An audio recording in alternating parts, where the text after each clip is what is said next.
Thanks very much for joining us for the not pre-match, it's an advanced press conference before the big game between Hampton and Richmond Borough and Oldham Athletic. Here on the left in the red top is Luke Ruddick, the captain of Hampton and Richmond Borough Football Club. And on the right in the navy top is Gary McCann, the manager of Hampton and Richmond Borough. I'm going to ask a few questions to start off with, and then please feel free, jump in the chat if you can, or I'll put your hand up, and when I ask if anyone's got any questions, and I'll go to you for that. So hopefully you can hear us. If for whatever reason something happens and you don't hear us, then let us know. But Gary, I'll start with you first. How excited are you to be facing Oldham in the FA Cup first round once again? Yeah, I mean, look, Seb, as I've said in recent interviews, it's familiar opposition, isn't it? It's a couple of years on, and when the draw was made and it was Oldham Athletic again, it was just, you're reminiscing about past times, and it was only a couple of years ago. So, now that we've got through the few days and, the couple of games that we've had, we can really start homing in on the game, and we are, as a management team and as a group of players, we're really looking to embrace the occasion. There's no question that we're going to the game as underdogs, but it's a game that we're looking to make history, and that's what we'd be sort of sharing with the players, because it's the opportunity in the second round, something that the club's never achieved. So that is what we're going to be emphasising on a regular basis over the next 48 hours. And obviously, the game, we were close. We weren't far away at all in that last game a couple of years ago. Is there any? I know it was 2 years ago, but there's a few players still about. And is there anything you can take from that or to put into this? No, I think the experiences that you have, in past times, you're learning all the time, Seb. You're learning on the back of every game. I think what we take from that game is that, if we play at a max and we are, filled with belief that something can be achieved. We were very close last time round. We led for, a long period in the game.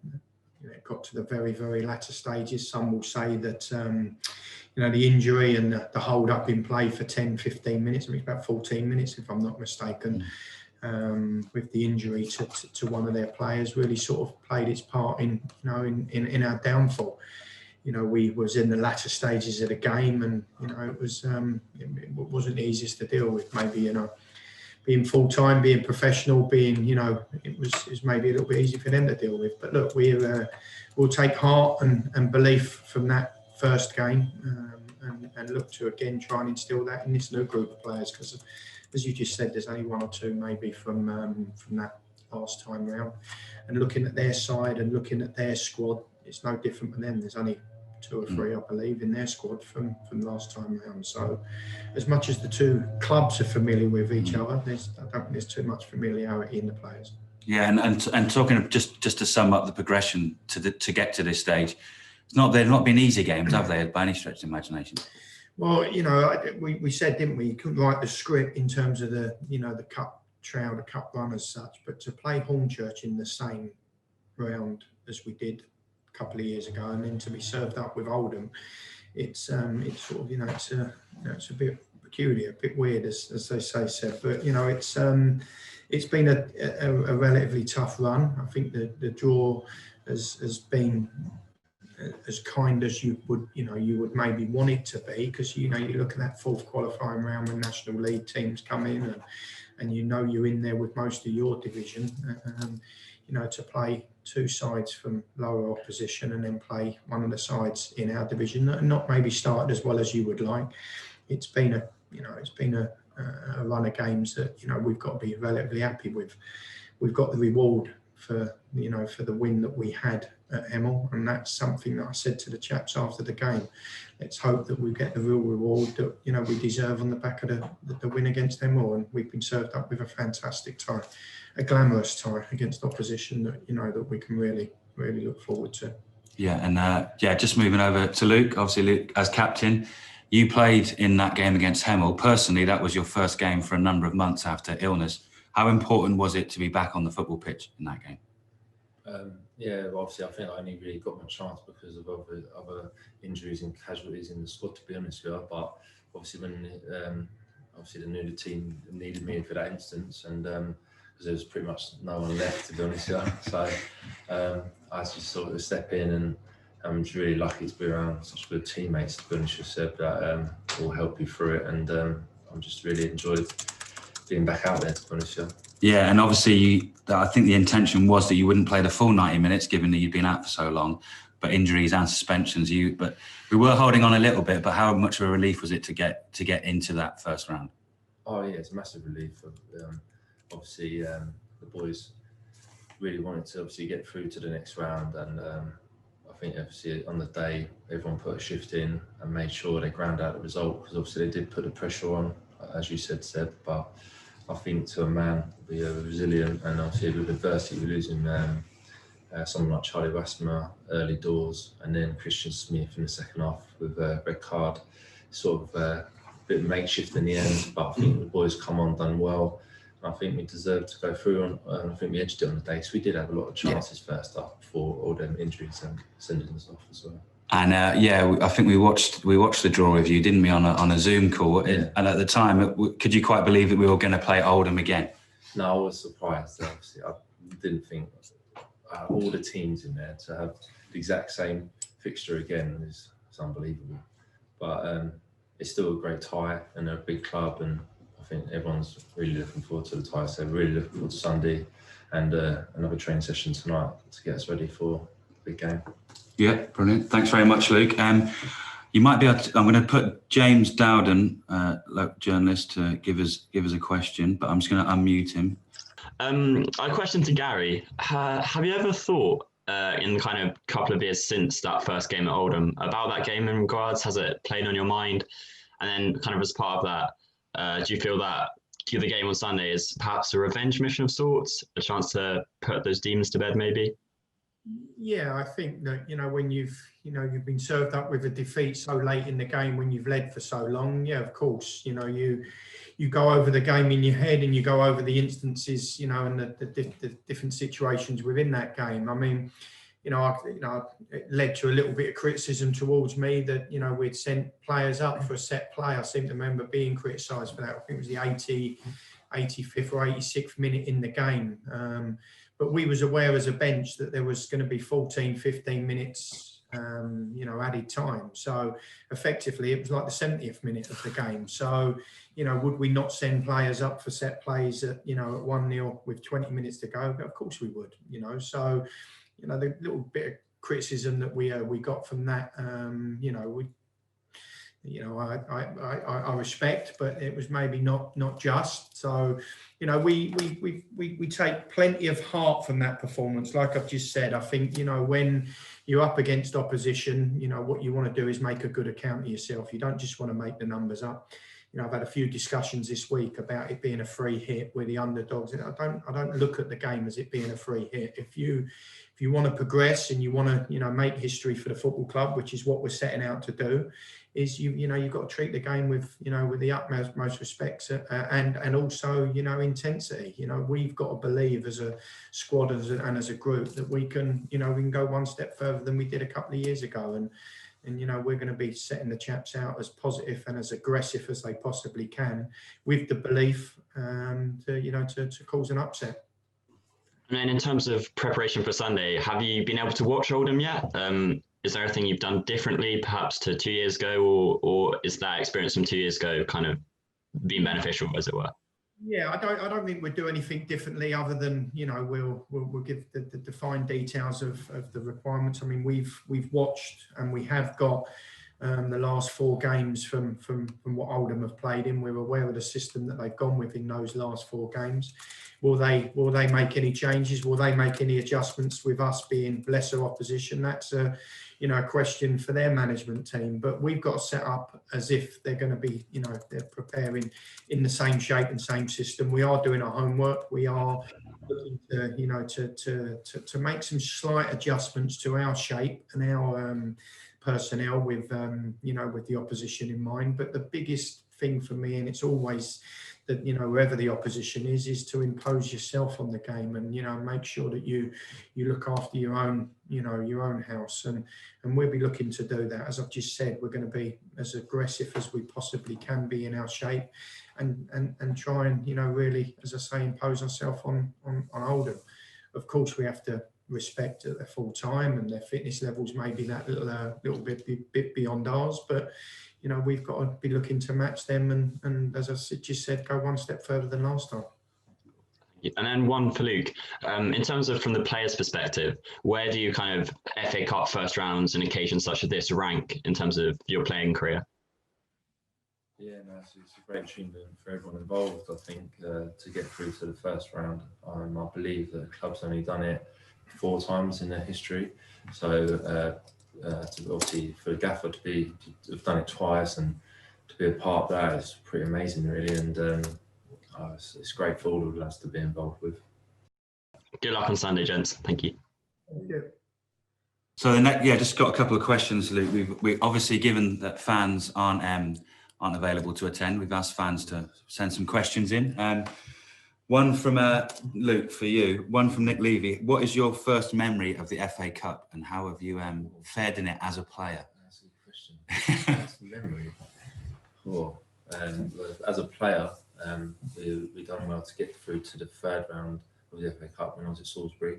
So it was a good achievement, really, as a player. First memory, I think, was the Chelsea winning it. I think it was Di Matteo scoring that long-range effort, and so obviously being a Chelsea fan. I think it was after like the first minute or something ridiculous like that. And that's my first memory as growing up. But to put me on the spot like that, that's the one that comes straight to my mind, the Di Matteo strike. That was a hell of a strike. And also it was the 3rd round at Salisbury. Yeah. Gary, you're a Chelsea fan. You must have enjoyed that game as well. Yeah, one of the games that we ever, I'm not sure. I think that was maybe one of our first. I think it was the first FA Cup win, I believe, sort of for a long while. But yeah, do remember that game. I think my earliest would be the Arsenal v Man United game with the Alan Sunderland winner right at the death. I think it was 78-79 season. That's my early memories of the FA Cup. I remember sitting watching it, and my father being an Arsenal fan, and I didn't follow suit, so I was sitting there sort of, wanting them to win for him as such. But that was the early memories. But most of my playing career, on the back of the question, most of my true memories have been true sort of, I suppose, enjoyment within playing would be involved the FA Cup. We had some great times in my playing career, and getting to the 1st round and achieving the 2nd round on one occasion as well. Like Luke just said, I think they're the memories that really stay with you, is FA Cup runs and big FA Cup ties. The only disappointment this time is obviously we're doing it with empty stadiums, which sort of has definitely a different feel. Yeah, we've got a question actually from Thomas Lang. He said, a draw against the League Cup is a huge boost, but does it feel somehow diminished having to play in an empty stadium? Yeah, it does, Seb. It'd be wrong for me not to say that. I take myself back, and when I just said, you're reminiscing the past game, the game a couple of years ago, and it was a packed bev out there. It was a night game. It was, the noise was electric. The atmosphere was brilliant. And that was very much because, it was a, near full stadium. It's not the same experience. It really isn't. I know for a fact this type of game would have attracted a big crowd, and it would have been a fitting tribute for some of our fantastic fans as well at games like these. Because as much as, we enjoy the occasions and we're, looking forward to the games, these are the type of games that the fans look forward to. And for them to have to watch it live on telly and, not, in front of, in the stadium itself it does put a bit of a downer on the occasion for sure. But, we've got to put that to one side and as I say, really home in on what we need to do to try and progress. Yeah, and Luke, a similar question actually that was asked. Does the fact that, obviously there's no fans here, but does the fact that it is on telly, knowing that the fans can watch it and your friends and family, does that give you even more motivation to do well? Yeah, I would have said it helps, but the only motivation is what you have inside yourself. If you can't get motivated for a game like that, then you're in the wrong industry, I think. Do you know what I mean? You should do something else. Because obviously it's such a massive game. I don't know how you... Obviously, I don't think the gaffer's going to need to say a lot Sunday to get everyone up for the game. Do you know what I mean? So I think it speaks for itself, really, Seb. Yeah, and Might have the day off then. And yeah, Luke, just in case, obviously we're going to be putting this up on YouTube and the like. And there'll obviously be a lot of people that will be watching this game that won't have any idea about what Hampton and Richmond Borough Football Club is like. What would you say to those people about what is the club about and what is our team about as a captain? Yeah, I feel like as a team, we're an honest bunch of hard-working lads that run for brick wall for each other. To be honest with yourself, I think we've got that sort of camaraderie in the camp, and around the club, you can tell that everyone's a hard-working, honest bunch of people, and everyone cares about each other. And it's a good family club and a great feel to it when you walk through the gates. That's the best thing I can really say about the club. And obviously, I don't think you get that at most clubs. And everyone cares for each other and very good with the community. And it's just a real, like, as you said earlier, crying shame that all the fans can't be there to witness it. So just hopefully they can tune in. And obviously, I know they're all going to be supporting us in their numbers come Sunday. Brilliant. Cheers, Luke. And just a couple more questions to finish, Gary. This is the second time that you've guided the Beavers to the first round. They've only done it 4 times in 99 years. What's the secret?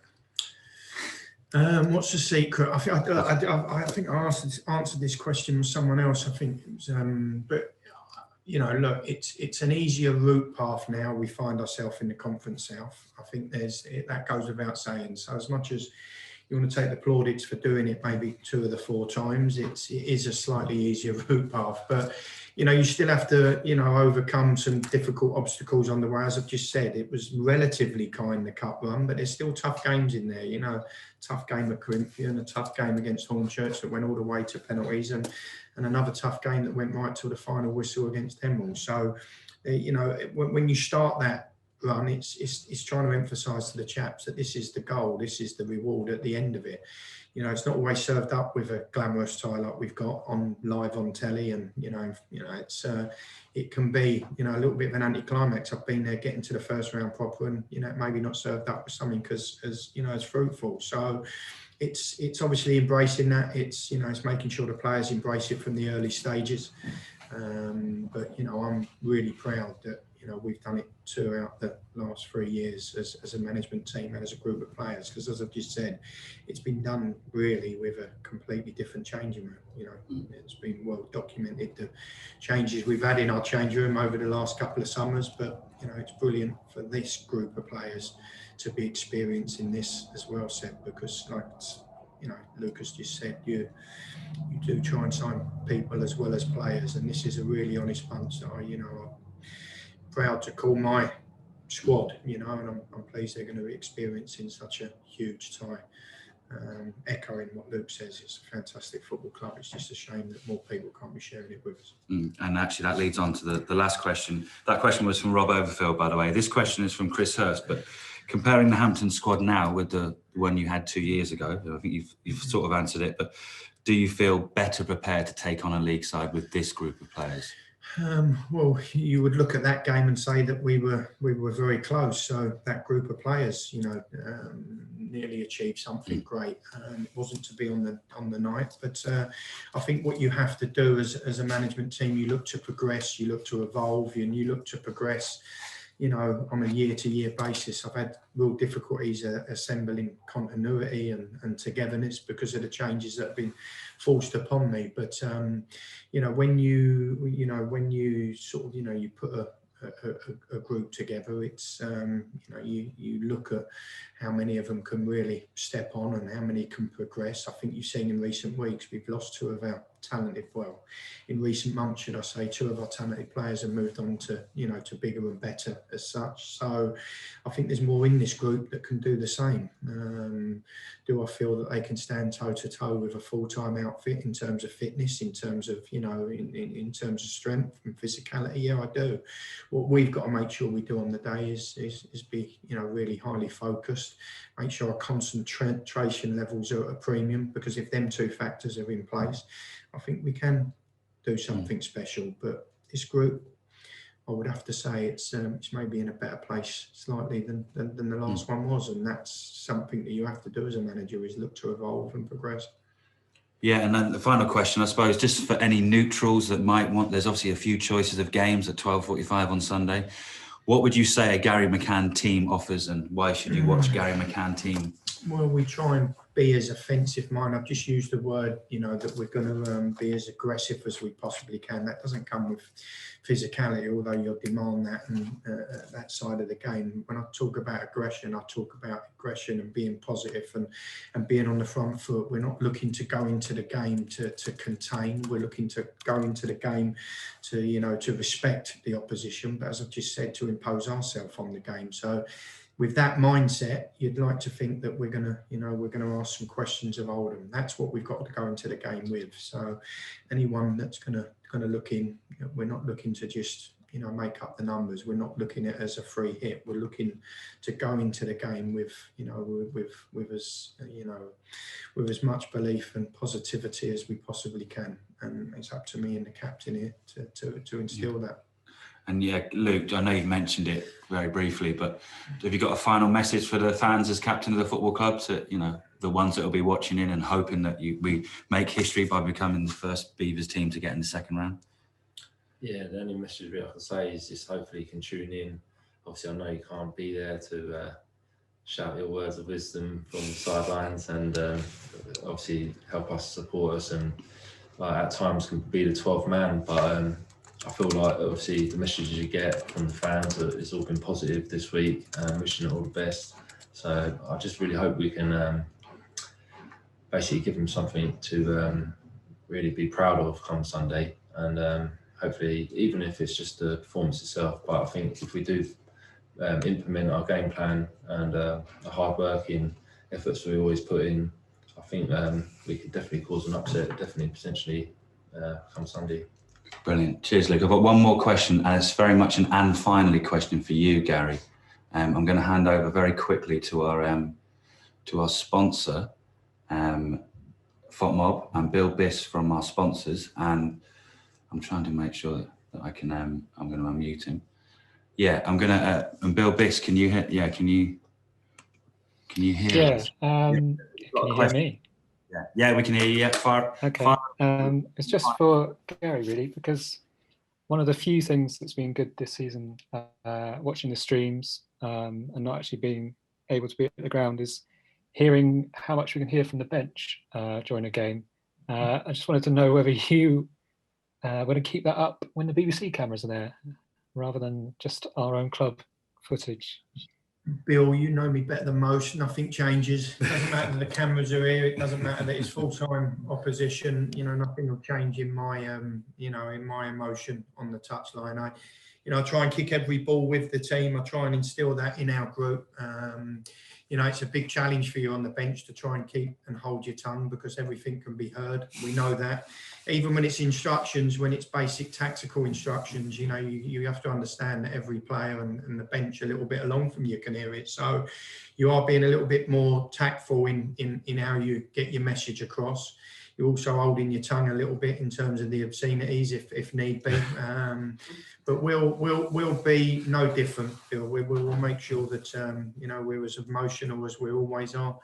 It's a new challenge for referees and players alike to not have any crowd participation and crowd noise. So we're all adapting. It is sort of the new norm, that we don't want it to become the new norm.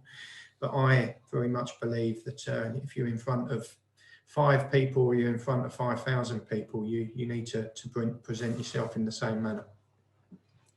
Brilliant. Cheers, Bill. Thanks very much. And thanks very much for everyone joining. We'll be putting this up on our YouTube channel. And yeah, much appreciated. Thanks for sending the questions in. But I just want to say thanks very much to Gary and Luke for their time, and wish you all the best on Sunday. Cheers, Seb. Cheers, Seb. Thank you all.